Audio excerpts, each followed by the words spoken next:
Frères et sœurs, bonjour. Je souhaiterais partager avec vous très brièvement un message que le Seigneur m'a demandé de partager avec les nations, avec les personnes de toute origine possible, avec les personnes de tout background, avec les personnes de toute religion possible.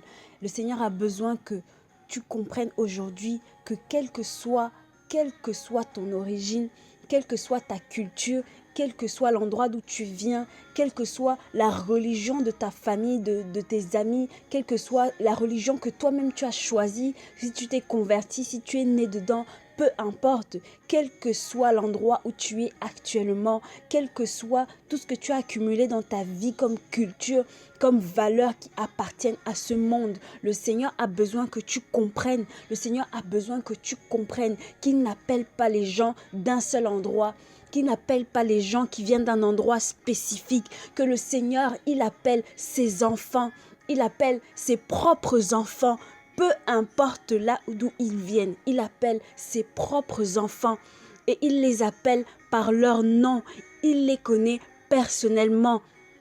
Si tu es musulman aujourd'hui et que tu as peur de laisser ce que ta famille t'a légué comme culture de ta religion, comme culture familiale, si tu as peur de quitter ces choses-là aujourd'hui, alors que tu sais que le Seigneur t'appelle, alors que tu sais que le Seigneur Jésus t'appelle, alors que tu sais qu'il t'appelle et qu'il t'attend, sache que tu es en train de perdre quelque chose. Sache que tu es en train de laisser ton temps passer. Je veux que tu saches que c'est lui qui appelle. C'est lui qui appelle. Il n'a pas besoin de savoir ce que tu vis. Il n'a pas besoin de savoir là d'où tu viens. Il t'appelle parce qu'il te connaît et que tu es son enfant. Si tu refuses de laisser ta culture, si tu refuses de laisser qui tu es, si tu refuses de suivre le Seigneur Jésus parce que tu penses que tu es jeune, que tu penses que tu as le temps, parce que tu penses que tu peux rattraper des choses plus tard, le Seigneur veut que tu saches qu'il n'y a plus le temps. Il n'y a absolument plus le temps et les occasions se feront rares. Il n'y aura plus l'occasion. Le Seigneur m'a parlé de la parabole du grand festin dans Luc chapitre 14, donc versets 15 à 24.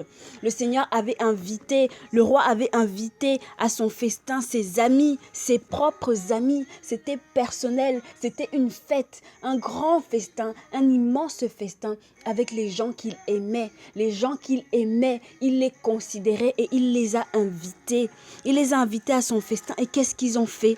La Bible nous dit qu'ils ont trouvé des excuses. Le verset 18 nous dit, donc on est dans Luc chapitre 14, verset 15 à 24.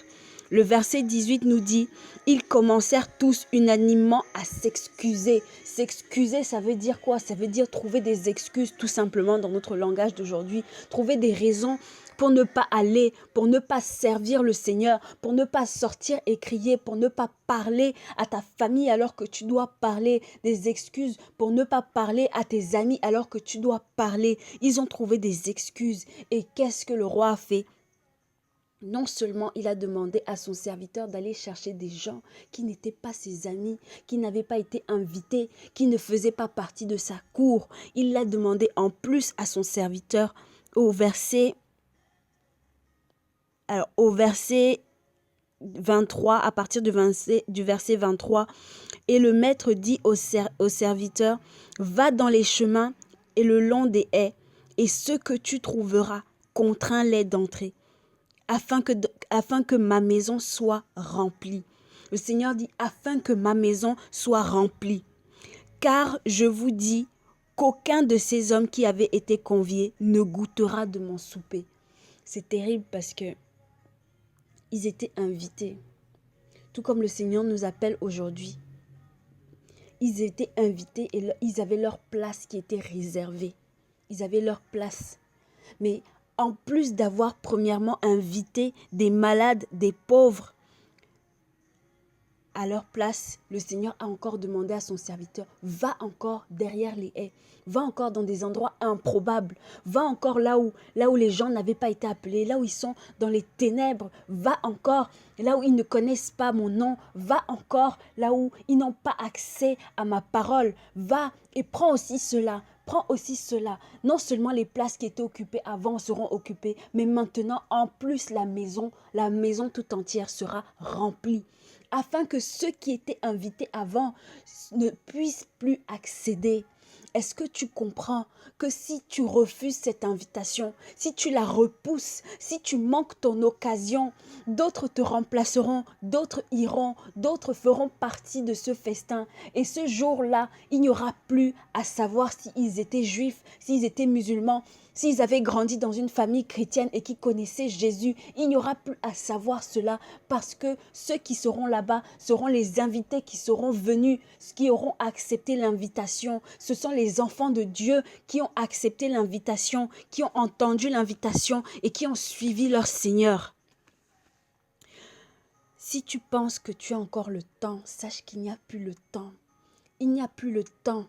Si tu as entendu, ne repousse pas. Suis le Seigneur, c'est aujourd'hui, c'est pas demain. Parce que la Bible nous dit, que sais-tu de ce que demain te réserve? C'est pas demain, c'est aujourd'hui. C'est aujourd'hui. Dans Luc chapitre 9, verset 24, le Seigneur nous dit, car celui qui voudra sauver sa vie la perdra. Mais celui qui perdra sa vie à cause de son amour pour moi la sauvera. Si tu comptes préserver tes amis, préserver ta famille, préserver tout ce que tu as aujourd'hui, parce que tu ne veux pas perdre ces choses-là, sache que assurément tu les perdras. Et assurément tu perdras aussi ta vie. Mais il est encore temps. Le Seigneur dit, il est encore temps. Mais le temps est court. Et le temps s'en va. Et les temps sont durs. Ce que tu as à saisir aujourd'hui, saisis-le. Le Seigneur ne souhaite pas que tu restes ici. Il est temps d'entrer dans la salle d'attente. Il reste des places, mais il est temps pour nous tous d'entrer dans la salle d'attente afin que ce jour-là, nous soyons passagers et que nous puissions partir. Voilà, je veux remettre ce message entre les mains de mon Seigneur, lui qui m'a inspiré ces paroles. Je veux le bénir. Je veux le glorifier pour sa vie, pour son amour, pour ce qu'il permet encore à ses enfants de faire aujourd'hui. Je veux le bénir pour les âmes qui seront touchées, les âmes qui seront sauvées. Je veux glorifier son nom pour mon souffle de vie. Je veux glorifier son nom pour mes frères et sœurs qui se battent, qui combattent en ce moment, dans ces temps difficiles. Que le Seigneur Jésus soit loué, que le Seigneur Jésus soit glorifié, car il est admirable en toutes choses et en tout point. Je vous souhaite une excellente journée. Soyez bénis dans le nom précieux de Jésus-Christ. Amen.